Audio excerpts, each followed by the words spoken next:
नमस्कार साथियों।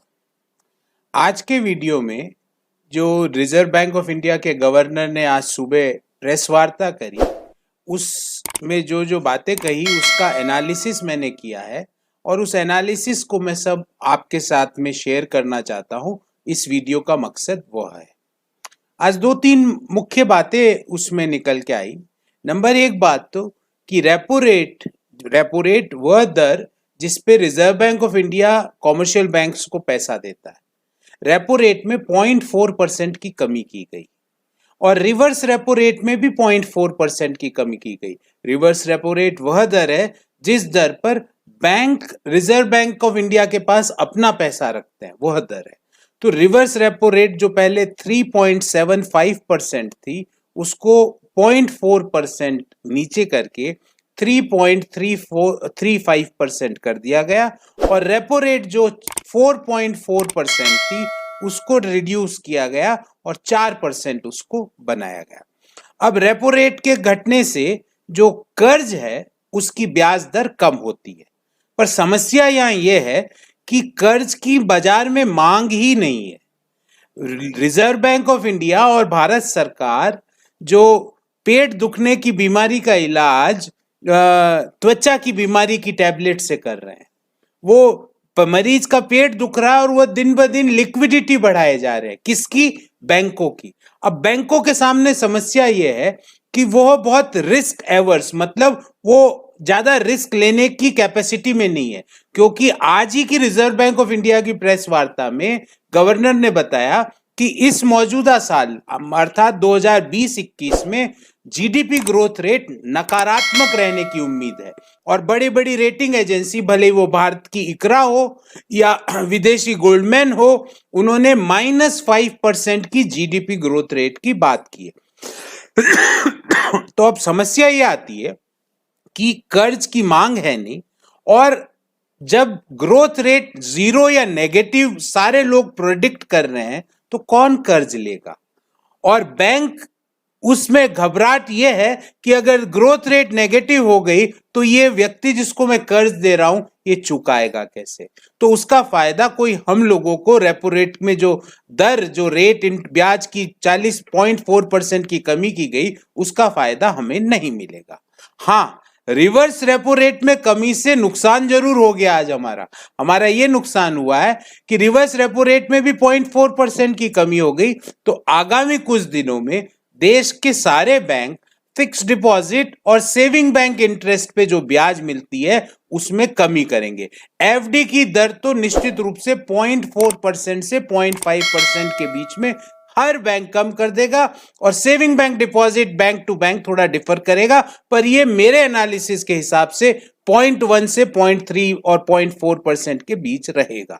तो रिवर्स रेपो की कमी से हमारे को नुकसान ये हो गया कि हमारे जो हमने बचत बैंकों में एफडी रखी उसकी ब्याज कम हो जाएगी और रेपो रेट की कमी का फायदा हमें नहीं मिलेगा, क्योंकि बाजार में कर्ज की मांग नहीं है। और जब GDP growth rate reserve bank ने स्वयं ने माना है कि नेगेटिव रहेगा, तो मांग जो बैंकों में है वो भी रिस्क एवर्सनेस, जिसको हम टेक्निकल भाषा में कहते हैं, बैंक रिस्क एवर्स बनते जा रहे हैं, क्योंकि उनको अपने एनपीएस की चिंता है और वो इस मौजूदा जो आर्थिक हालात है उसमें लोन देने का जोखिम उठाने को तैयार नहीं है।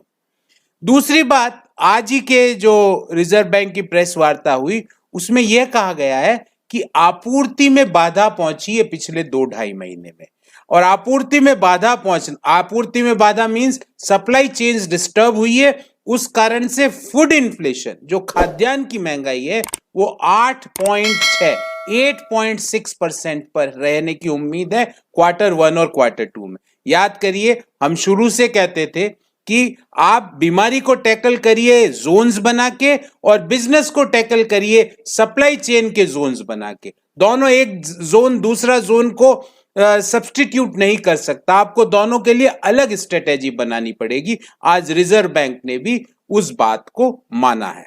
हाँ, एक बात का जरूर फायदा हुआ है कि जो ये रेपो रेट में 0.4% की कमी की गई है, इससे राज्य सरकारों को और केंद्र सरकार को सस्ती दर पर कर्ज मिलेगा और अगर अब भी सरकार से मेरा निवेदन है कि अब भी आप उस सस्ती दर पे कर्ज लेके लोगों के हाथ में पैसा पहुंचाए। और अंतिम तीसरी बात यह कहना चाहता हूं, पैसा पहुंचाए क्यों? क्योंकि आज जो हमारी कैपेसिटीज है वो लगभग 68% के आसपास है, अर्थात 32 से 33% कैपेसिटी जो है हमारी मैन्युफैक्चरिंग में हो या सर्विस में हो वो अनयूटिलाइज्ड है। अब अनयूटिलाइज्ड कैपेसिटी जब तक आप उसको बढ़ाओगे नहीं तो ये मैन्युफैक्चरिंग और सर्विस सेक्टर रोटेट करना चालू नहीं होगी। तो उसको कैपेसिटीज को बढ़ाने के लिए आपको डिमांड का सृजन करना पड़ेगा।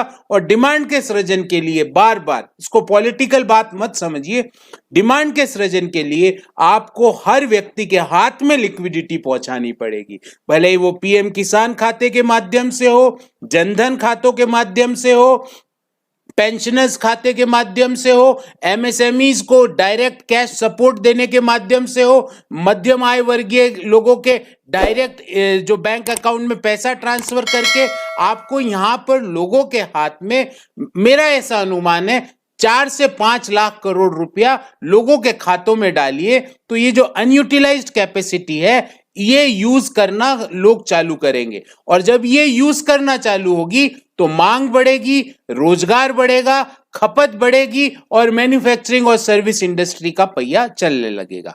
अंतिम बात, आज की रिजर्व बैंक की प्रेस कॉन्फ्रेंस में एक अच्छी पॉजिटिव बात यह रही कि एक बार फिर विपदा के समय अगर अर्थव्यवस्था को कोई बचाने आया है तो वो हमारे अन्नदाता है।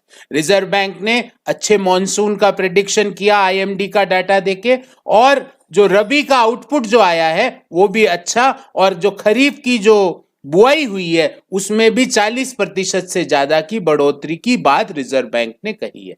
ये अच्छे संकेत है कि मुश्किल समय में देश का अन्नदाता फिर से अर्थव्यवस्था को चलाने के लिए तैयार है। पर अब सरकार ये जो लिक्विडिटी बढ़ाने के मेजर्स हैं इससे बाहर निकले। रोज आप रेपो को कम करके लिक्विडिटी किसको देना चाहते हो? बैंकों को। और बैंक कह रहे हैं कि हमारे पास क्रेडिट की मांग ही नहीं है, और मांग है तो भी हम अभी जोखिम लेने के मूड में नहीं है, क्योंकि जैसा एनवायरनमेंट है। आप बताइए, अभी आप में से कोई व्यक्ति होम लोन लेगा? होम लोन हम कब लेते हैं? जब हमारी आय निश्चित हो और हमें हमारा भविष्य, अगला 2 से 3 साल का भविष्य ऐसा लगता हो कि कोई अस्थिरता नहीं है, कोई वॉलेटिलिटी नहीं है हमारी आय में, तो हम होम लोन लेते हैं। अब आज आप कर्ज कर्ज कर्ज कर रहे हो और उसके लिए लिक्विडिटी बढ़ा रहे हो, तो मैं फिर कहूंगा कि पेट दर्द की बीमारी का इलाज बाल झड़ने की बीमारी से किया जा रहा है, उससे कोई फायदा नहीं होगा। आप लिक्विडिटी बढ़ा दीजिए,